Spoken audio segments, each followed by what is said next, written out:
if anything doesn't seem quite right with this stream, deal with it, I guess. Oh, I'm so bad at this. I've just set, like, I've not done any prep for this. I've just set this up and been like, right, what book have I just read? Talking to Strangers. Didn't even read it, listened to it. That's my first complaint about this book. So Talking to Strangers is a... What is it? It's a book about why we are misunderstood sometimes. And I love... Shh. Fire alarm. It's only a test. Come on. Finish.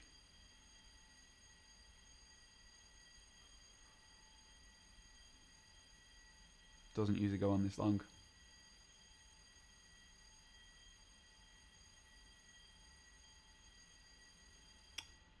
Way.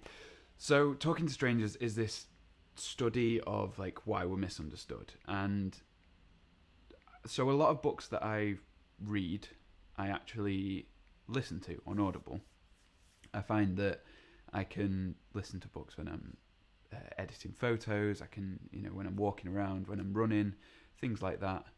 And it's just a great way to, I don't know, have this knowledge kind of delivered to you.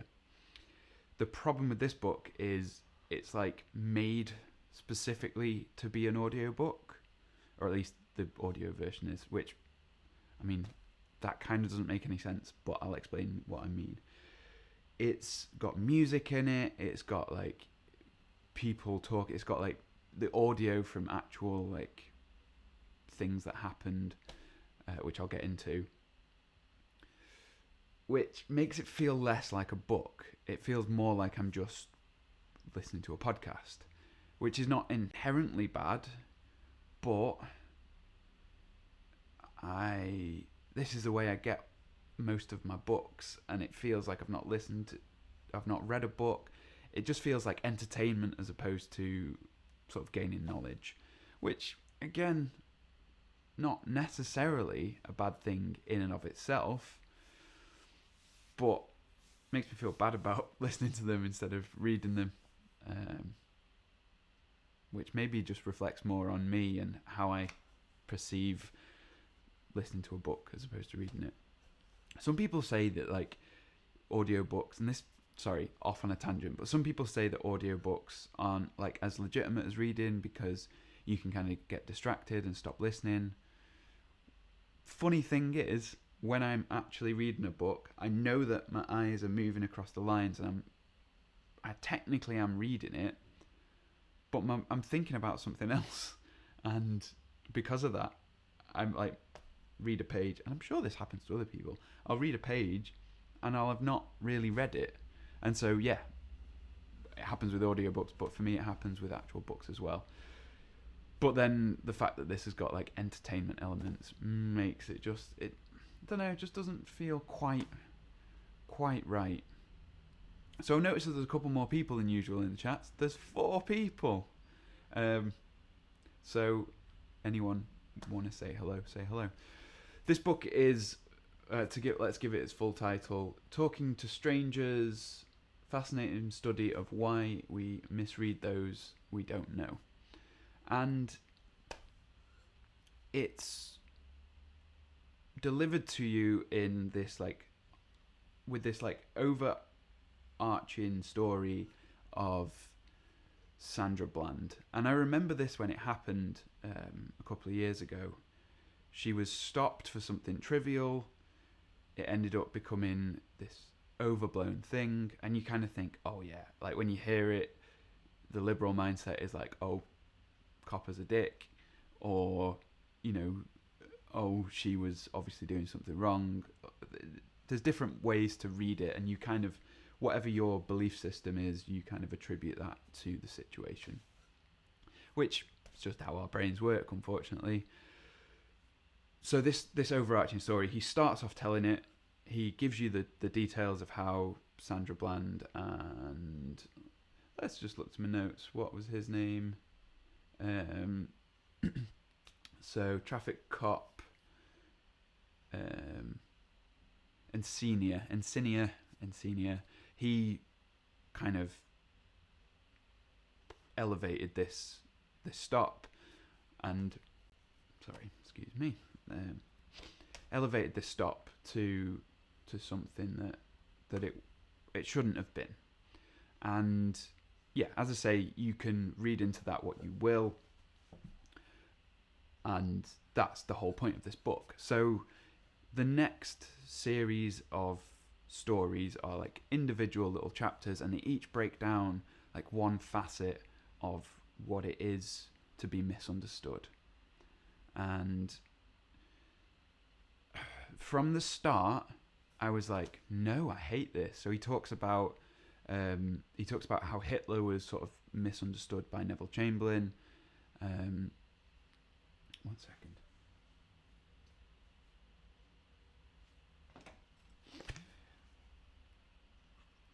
Last strips of coffee. He talks about how, and how these sort of high-profile cases of paedophiles went unreported because people are prone to believing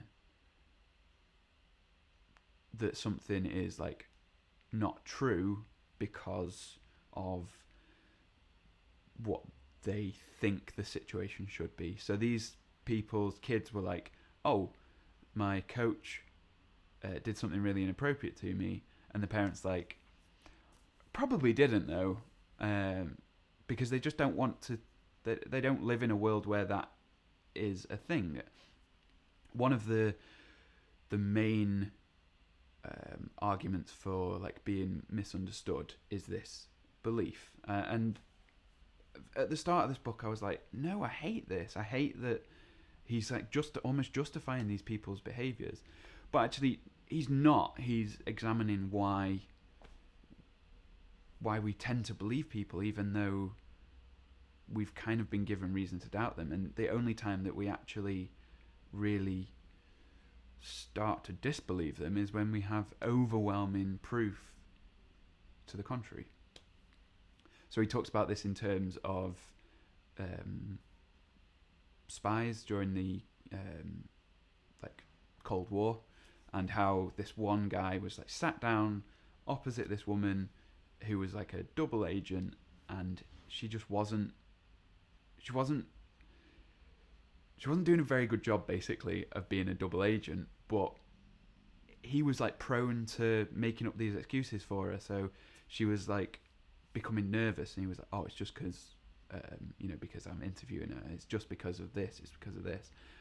And actually it was only years later, when there was overwhelming proof, that he was like, fuck, it was her. She was the spy, the counter agent, the double agent, whatever it is. The thing about, I think you've really got to read it, and you've got to get to the end of it to understand what he's saying. So when he's talking about Hitler being misunderstood, he's not talking like, oh, he's a misunderstood guy. He's talking about this fundamental flaw in humanity that Neville Chamberlain showed off. And by meeting Hitler and like coming face to face with him, he was implanting in the situation these traits that normal people have to Hitler, who was obviously not a normal person. And so you get this misunderstanding because he was being dishonest, but Neville Chamberlain was taking him at face value. And this is another part of it, the idea that judges get bail case, like setting bail, get it wrong more times than just an algorithm. And that's because like judges think that they can read people, and they can't, turns out. But then they need to sit in front of these people, and they need to find some humanity in them, even if it's not as reliable as just a computer, figuring it out without ever sort of, obviously a computer's not going to spend time with someone, but yeah. So throughout this book, he he like breaks down each of these issues that led to Sandra Bland eventually, going to jail and killing herself, and he breaks down like why the police officer was doing what he was doing, why his mentality was as it was, and each one of these like separate things has a different story to it, and each one of them is a really interesting story in itself. As I say, I got this like horrible feeling that he was like justifying the actions of like Hitler and these paedophiles and these judges who are getting stuff wrong. Again, he's not doing that. He's explaining why that is. These things, you have to be able to explain these things somehow, because otherwise, how can we ever begin to deal with them? And that's what he's doing. And so I really like the telling of this. So he starts with this, human story. Sandra Bland gets stopped when she's going to when she's coming away from an interview because this police officer has this ingrained thing where he's like, right, I'm stopping these people because of little infractions, and it escalated because he couldn't read her, she couldn't read him. Misunderstandings on both parts. She ends up killing herself in prison, and you're like, right, why is this? I need to find this out. And through telling these individual stories, he keeps you interested over the course of this whole book, because this really easily could be explained in like a 15-minute video, why, like, broken down why Sandra Bland situation happened like it did.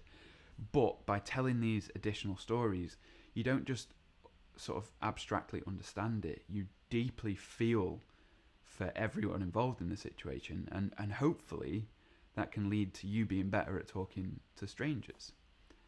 And I think the message at the end of this is a really positive one, even though it deals with really difficult subjects. I would recommend reading it over listening to the audiobook, only because you get the feeling that it is actually a book then. The audiobook is great, but it's entertainment over information a little bit. And I get why it's done, because we live in an age of highly produced podcasts where they don't have any restrictions built into them by like what we perceive a podcast should be. Things like Serial informed us that we can have these long stories, we can have like interviews, and we can have like narrative, and we can have fourth wall breaking. All that. I mean, it's not a thing, because you get what I'm saying. The podcasts are making themselves what they want to be, and that is great. But then I think audiobooks are almost just should be separate. I don't like listening to a narrative fiction audiobook when they have like loads of different narrators narrating different people, because it feels like a play and you have to kind of keep track of, I don't know, it just doesn't work for me. So the audiobook drops some points for that. Overall, definitely worth a read. Hopefully it'll help you, especially like with times. So if you're based in the UK, if you live in the UK, if you are able to vote in the UK, you'll know that there's an election coming up. I think having the humanity to understand and talk to people who are of an opposing political belief can be really useful. You don't necessarily have to try and convince people of your belief, but if you can work with people and understand that, and if reading this book can help you to do that, to speak to strangers, to talk to strangers, then it's done its job. And I think for me it probably has. It definitely was a bit of a roller coaster in like me liking it and hating it. But let's give it a review. Let's give it a grade. So my grading system is percentage based. I'm going to give this, based purely on the audiobook and the things that I think don't quite work for that, I'm going to give it a 68. Let's go 68, because the content's great. I like the idea of what they've done, but I just don't like it in practice. No, the opposite way around. I like it in practice. I like hearing the real people behind these stories talk. But to me, that's not an audiobook. That's just a big, long podcast. But yeah, the content is fantastic. Just really gets brought down for me because of the formatting. But maybe I'll come to appreciate that as I see more of these and I come to terms with that. Right, so this review, or last week's review, which I didn't actually do, was supposed to be on essentialism. I want to read it again because I think I missed a little bit of it. I don't know, glossed over a little bit of it somehow. I need to listen to it again, and that's why I didn't have one last week. I think I was working at the time, and I was deeply focused on what I was working on, and just didn't take it all in. So, going to re-listen to that, actually make some notes next time. This is a very reactionary one today, because I was just like, I want to put something out, and I really did want to talk about Talking Strangers, because highly recommended. If you want to grab next week's, so Essentialism, before we actually talk about it, link to that down below. And if you want to grab Talking to Strangers, I've got that link down below as well.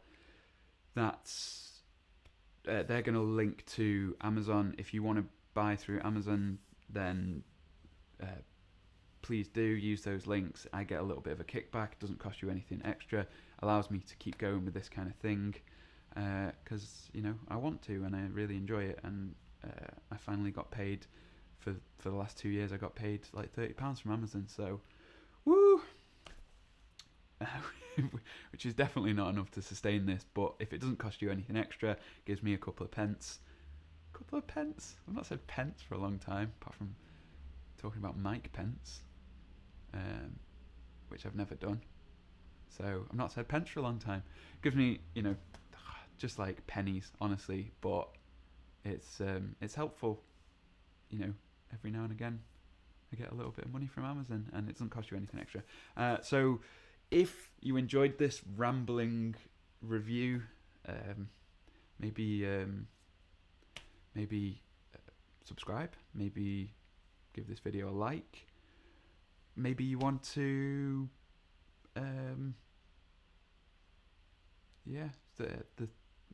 the bell notification thing. Maybe press that, and you'll get notified about the next video. I'm rambling now. Right, I'm gonna end it. I'll see you next time. Happy days. Enjoy your weekend. I'm gonna enjoy mine. Stop streaming.